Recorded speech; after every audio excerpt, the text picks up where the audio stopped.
Hello po mga ka-Jesnabs, welcome back po sa ating channel. Meron po tayong good news. Itong benefit ng guidelines sa implementation ng expanded career progression for teachers and school head. Itong DepEd Order number 24, Series of 2025. Madadagdagan po ang mga Master Teacher 1 sa DepEd, lalong-lalo na sa elementary. Bakit ko ba ito nasabi? Tingnan po ninyo. Dito sa Modified Staffing Standard for Master Teacher at saka School Principal Positions. Ito ay tingnan po natin Bali doon muna tayo sa title ko sa kindergarten at saka elementary. Sabi dito yung mga Master Teacher 1, Master Teacher 2 to Master Teacher 5. Yung staffing standard ay 1 plantilla item for every 5 teachers within the school regardless of position title. Ibig sabihin po nito ay dapat merong isang master teacher sa bawat 5 teachers. Di po ba? Napakagandang balita niyan. Ito po ay within the school. Kasi dati yung staffing standard dati ay 10% ng mga teachers ay dapat master teacher. Tapos within the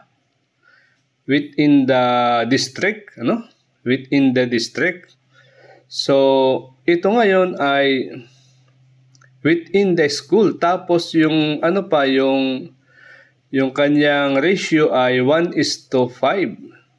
So ibig sabihin sa 6 na teachers, yung isa ay master teacher, tapos merong siyang 5 na teachers.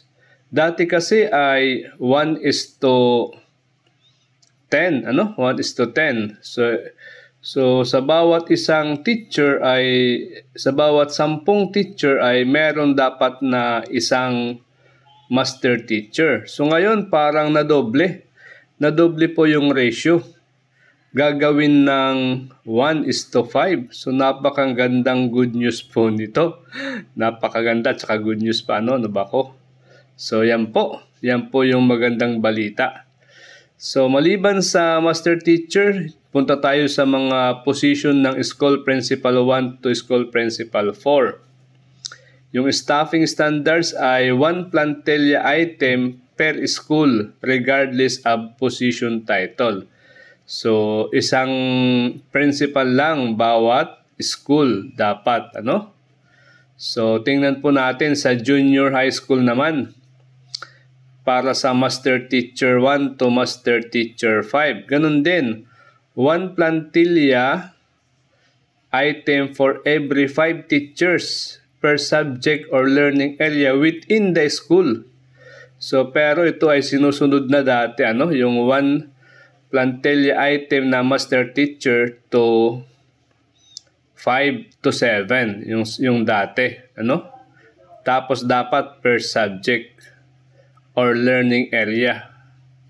So yan. Then tingnan po natin yung senior high school. Ito, napakagandang good news nito mga ka-Jesnabs. Sabi dito ay yung Master Teacher 1 to Master Teacher 5 ay dapat 1 plantilla item for every 5 teachers per track within the school regardless of position title. Nako, napakagandang balita po niyan para sa mga senior high school teachers. Ito kasi sila maraming nag-a-abroad sa senior high school dahil kulang daw ng promotion. Tingnan nyo naman dito.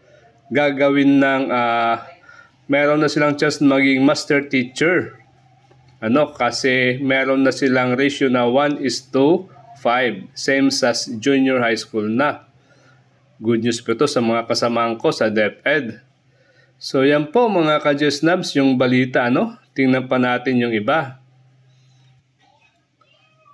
Ito pa, isa pang good news para sa mga Regional Science High School. Nako, mga taga-Regional Science High School, meron kayo ditong new staffing standards. Sabi dito, one master teacher item, regardless of position, title, or level, shall be authorized for every 3 teachers per subject or learning area within the school. So, meaning 1:3 na sila. Nako, sa bagay kasi itong Regional Science High School ay kukunti lang yung mga teachers dyan kasi limited yung kanilang number of students. So kaya para madami yung ma-promote, it's very justified na 1:3 yung kanilang ratio. Then sa special needs education, one master teacher then item,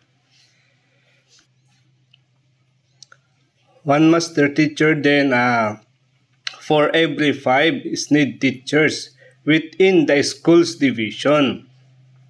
So meron silang hindi sila within the school kasi yung sa SNED kasi minsan integrated yan sa ibang school, kaya para medyo magkaroon sila ng mas malawak na oportunidad, ginawang 1:5 within the school's division. Pati rin yung ALS, meron din silang one master teacher item for every 5 ALS teacher within the school's division din. Nako, good news po yan mga ka-JESNABs. Kaya ihanda na lang ninyo ang inyong mga documents sa gustong maging master teacher dyan. Hanggang dito na lang mga ka-JESNABs. Bye-bye!